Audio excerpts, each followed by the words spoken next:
Ati kalian sana nanti baru ada sejuta lagi jiran tu jira. Jangan urusan simbe kan ni kak.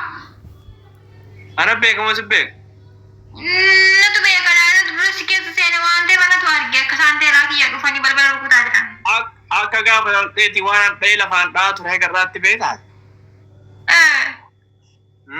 Waan an bardaaf irraa qabee haga boqqolloo qabee haga cekkatatti lafaan dhaatu beektaa garraatti? Nin beeka ka irraa. Kanaafuu ati gara dudduubatti naani, okay?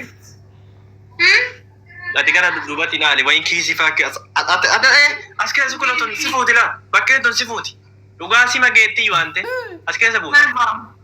Achi keessa jira isaan tuchi keessa kaa isaaniin kiisii keessa yeroo barbaadde uffata kee duukaa miishii ashushuu dhaabanni. Bara kun jaalatu kana isaan illee jaalataniidha. Barbaadu. Wannaati miqanyummaa dhiisiqaan? Nala garraam nama. Miqanyummaa dhiisiqa? Neesu. Neesu girri ammi kun uumamuun silaa walirrabsuu fiduun sila kan maamiire achi keessa seenee jennaan duraanii yookaan isaanii yaa jiran amma maaliyyisi minaafaa dhiisa. Kala isa maani guutuun kiyyaa keeti dhiisiqa. Tokkoon isin karaan beerran baatu. Ewa akka kana sukkasi. Walitti barsan arabiidha na? Maal ta'e? Wayo baby. Nam tokko akka achi keessa seene. My baby. Yoo kana fuulduran baanu ta'a. Jiru foolii mataa yoo kan argee ana bichaa achi ta'a.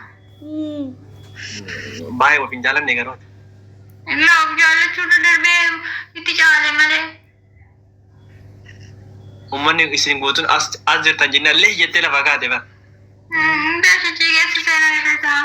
Akka duratti yoo dura. Akka dura walakkaa tokko caala keettee dhaggeeffataa jirtaani bakka san dhageenyas dhagahame.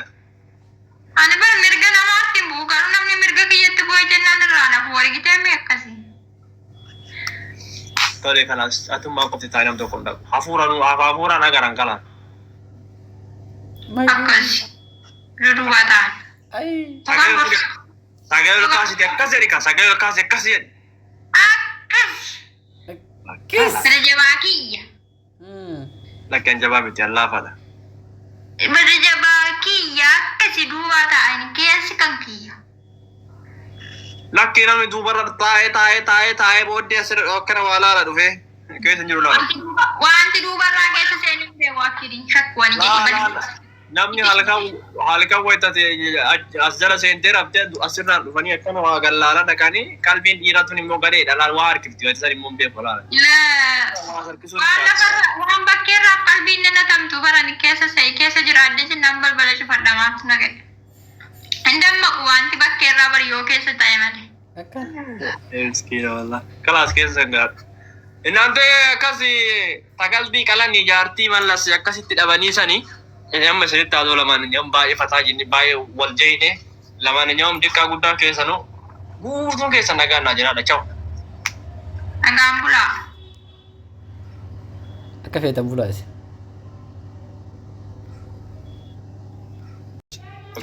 Ani asii waati koo jedha malee as bakkeen kun adiidha akka shaamesii kanaatti. Ani gurraacha garuu keessi adii. Kamura isaan achi keessa. Hundi as keessa jiran. Achi keessa jiran isaanii.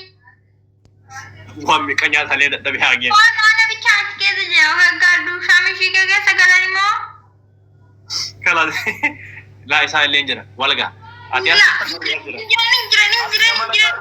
keessa bichaa jiran yalla qarramna. Mariitti cufa dhagee. Ati as jirta isaan as jiran. Barbaada jiraan hin jirayyuu. Hoo. Kaadra. Akka seenetti cufaa yoo akka isaan hin seenne lammuu. Asillee jiraatu jira kalaas. Ati gara duubatti